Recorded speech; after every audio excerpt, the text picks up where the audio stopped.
So ito, kinakabahan na kaya ang mga DDS o ang kampo ng mga Duterte? Kasi po may panibagong babala itong si dating Senador Antonio Trillanes na yun daw pong warrant of arrest coming from the ICC could come as early as June or July, middle of the year, around the time kung saan po ang Pangulo ay magsosona. Okay? So yun yung kanyang babala, warrant of arrest is coming.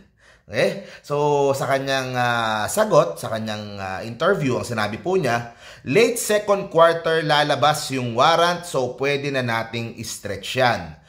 Sabihin mo ng middle of the year, siguro June, July, dun mangyayari yan. So it's a waiting game at this point.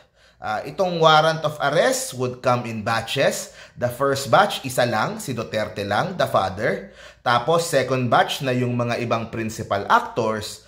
Maaring sa second o sa third batch, kasama sa mga arrest warrant, si Vice President Sara Duterte. Okay, so maraming DDS ang galit dito kay Trillanes. Kung ano-anong mga names ang tinatawag sa kanya, yung mga trililing, yung mga kung ano-anong mga walang kwentang sundalo, mga ganon. So kung ano-anong mga hirit nila dito kay Trillanes. Pero ang bottom line dito, he is the lead guy. When it comes to ICC, he is the lead person when it comes dito sa mga kaso na sinasampal laban sa mga Duterte. At alam niya yung sinasabi niya, malalim yung kanyang mga source, malalim yung kanyang intel, at he has a direct hand dun sa mga nangyayari ngayon ng mga kaso-kasuhan na yan, sa ICC na yan. And ako, if I was a betting person, kung ako ay mahilig magsugal o tumaya, ay hindi ako tataya against dito sa mga sinasabi ni Trillanes. Okay? Kasi alam mong merong siyang source at meron siyang pinanggagalingan. So pag sinabi niya na itong warrant of arrest ay malapit nang dumating, malamang sa alamang ay doon na tayo papunta. So ano ibig sabihin? Ano mangyayari? Okay, ano mangyayari dito pag lumabas na yung warrant of arrest? Doon na magkakaroon ng mas mabigat pang tensyon. Kung ngayon pa lang ay grabe na yung tensyon, di ba? Ngayon pa lang grabe na yung tensyon sa mga Marcos resign movement at yung mga kung ano-anong mga PDEA leaks na yan. At asahan nyo po na pag may warrant of arrest na, mas mabigat kasi po kapag nagka-arestuhan na, kapag sinubukang arestuhin ang matandang Duterte, ang dating Pangulong Duterte, sigurado pong maraming hindi matutuwa dito po sa kampo ng DDS. Kaya ngayon, parang naglo-loyalty check kung sino pa ang natitira nilang kaalyado. At unfortunately for them, pagdating sa Kongreso, yung mga malalaking pamilya sa bansa, yung mga biggest political family sa bansa, halos lahat po ay wala na silang kakampi. Okay, so yun ang magbibilangan sino pang naiiwang kaalyado At sa ngayon po, talagang pakonti ng pakonti. At yung mga natitirang konti, nagtatanggol sa kanya, may mga kakaharaping mga kaso rin. Di ba? Parang si Speaker Alvarez. Dating Speaker Alvarez. Parang si Kibuloy. Tapos yung mga kakampi nila, sa susunod na eleksyon naman next year, ay planong kumbaga talunin ng mga forces ng admin, ng palasyo.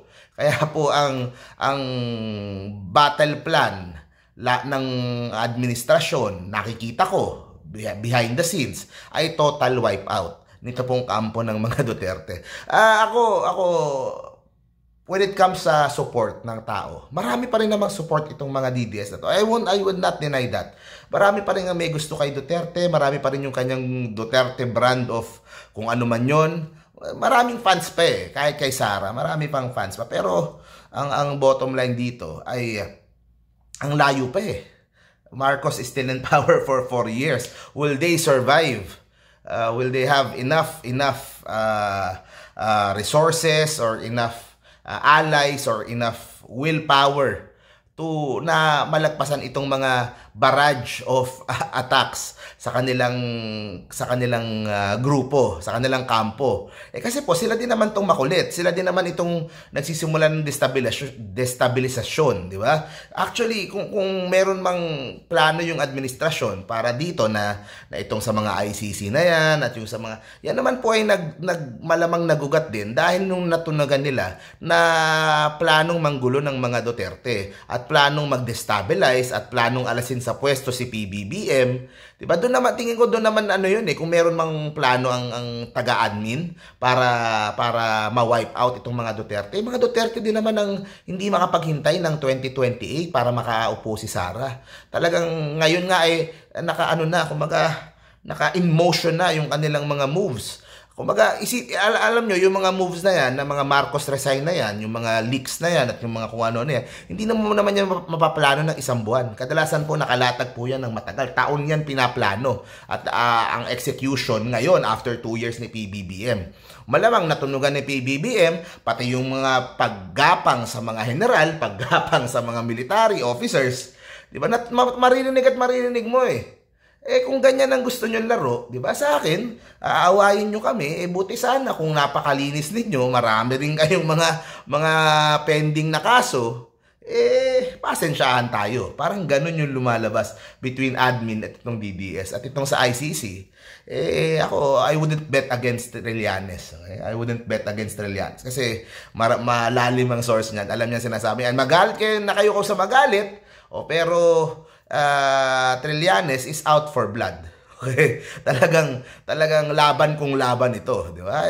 Paano na lang, patibayan na lang ng dibdib. Parang gano'n ang lumalabas, Trillanes at dito sa kampo ng mga Duterte. So, yan po ang latest po natin. Tuloy-tuloy lang po yung coverage natin. See you po sa next video. Stay safe parati, guys. Bye-bye.